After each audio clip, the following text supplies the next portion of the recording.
Guys ready? All right, here we go. So what we're going to do is study surface normal. So I created the surface of that diagram that I wanted to show you here, this one. So I'm going to show you visually so you understand what the surface normal is, how to find different surface normals on a surface. And even more particularly, I'm going to show you a quick little tool that's going to help you never forget how to find a surface normal ever again. So let's begin by referencing in the surface. And remember, I want you guys to just watch. Don't follow along, just watch and understand. So that's the surface. Let me get rid of that layer. There we go. Now it looks all good and grasshoppery.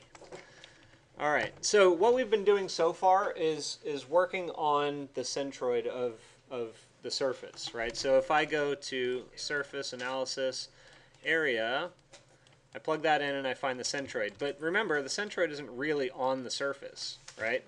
If you look at it in elevation, it kind of sits a little bit below. That just gives us an approximated orientation for a point on a surface. If I really need it to be on the surface, I need to do it a different way. What? So, yes, I am. I am recording. Thank you.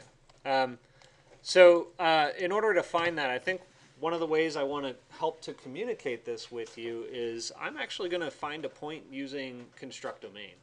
So let's construct. I'll hide that. And I'm going to grab my ISO trim right here. And then I need sliders from 0 to 1.00.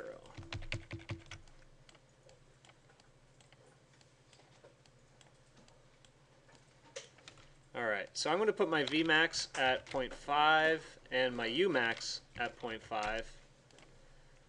And then plug that in here and reparametrize.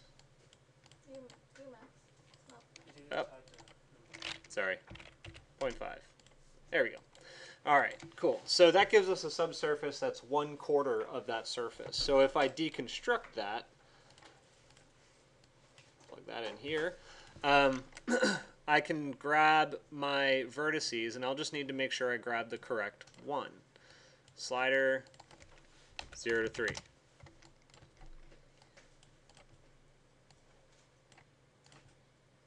see, 0, 1, 2. Okay, that's the one I want is number 2. So this point actually is on the center of my surface. Okay, so that one falls a little bit below. This one is exactly on it. Okay, that's very, very, very important. So when you do your surface normal, this is how you do it. And you should know this by heart by the time you leave this class. You grab area, and you grab evaluate surface and surface closest point. Okay, so these are always going to be oriented in this fashion. You're going to use, let's see here, this surface, except actually we don't need area for this one because we're not using centroid. Sorry. So these are the only ones we need. We need the point that we're testing. That's this one. So I'm going to plug point in here. Then we're going to need the surface that we're testing it against, right? So the way that surface closest point is going to measure is it's basically saying where is the point relative to this surface. So that surface would be this right here. Okay, and then the other thing we have is evaluate surface. So this one is going to find the point relative to the UV coordinates of that surface. And so that's what this is going to be.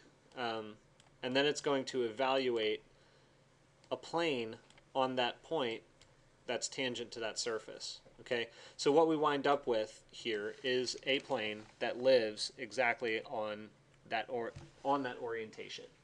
Okay, so that gives us a normal, and I'm going to show you the normal so you can visualize it yourself. But if you go to display and vector display, and you plug this in here, and then you plug in your anchor point, that's that, then you're going to see this little vector, okay? But you can't really see that well. So I think just for your sake, for your visibility sake, I'm going to do a curve. Let's see, vector. Let's do line SDL. Okay, so this is going to take the start point, which is this, the direction, which is along the vector, and then I just need to give it a length. So let me do 0 to 10. Okay, there we go.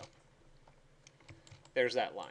And in fact, this is again just for your reference here. I'm going to make it a little bit thicker with a pipe.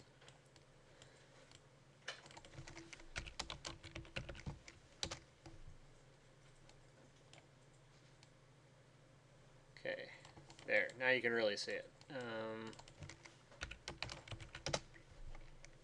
Let's exaggerate this even more. There we go. Okay, so here's our perspective view. This is our pipe. So what we're going to test here is where and how that particular vector changes as I move this thing around. Okay, so we're going to look at it in the front, right, and side view, even the top view, and really study this thing. So as I change my domain, you'll start to see this thing wave a little bit. So I can change my Umax and see how it tilts down to the right. And then if I change this back, it's going to go back to the left. Likewise, as I pull it this way, it's going to rotate the other way. Okay. So this is a pure mapping exercise relative to the surface wherever it is. Does that make sense?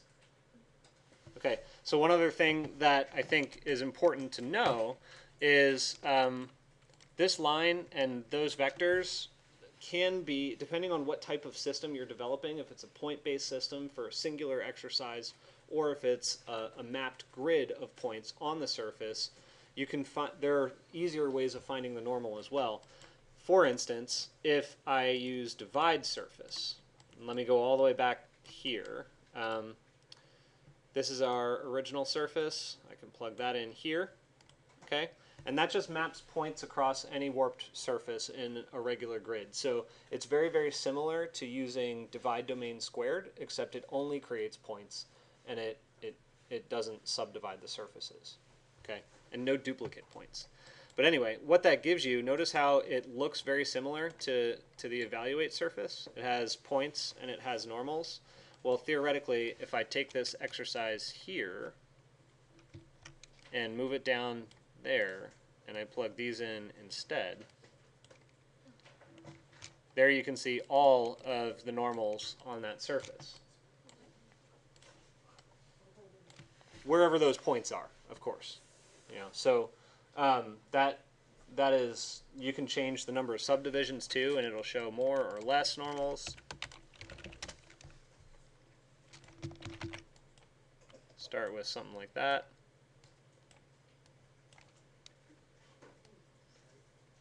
Okay, so it's very important for you to understand how to visualize normals and why they're so important, because whenever you're doing these extrusions, you need to make sure that you're doing it in the right direction, especially when you're not doing a planar surface.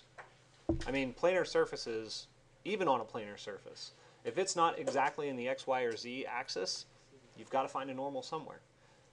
Okay? What questions do you have about that? No questions. Okay, so you'll never forget normals again. All right, so, well, I haven't given you the trick yet. I'm going to show you the trick in a little bit. Yeah. All right, hang tight, and I'll show you that last one.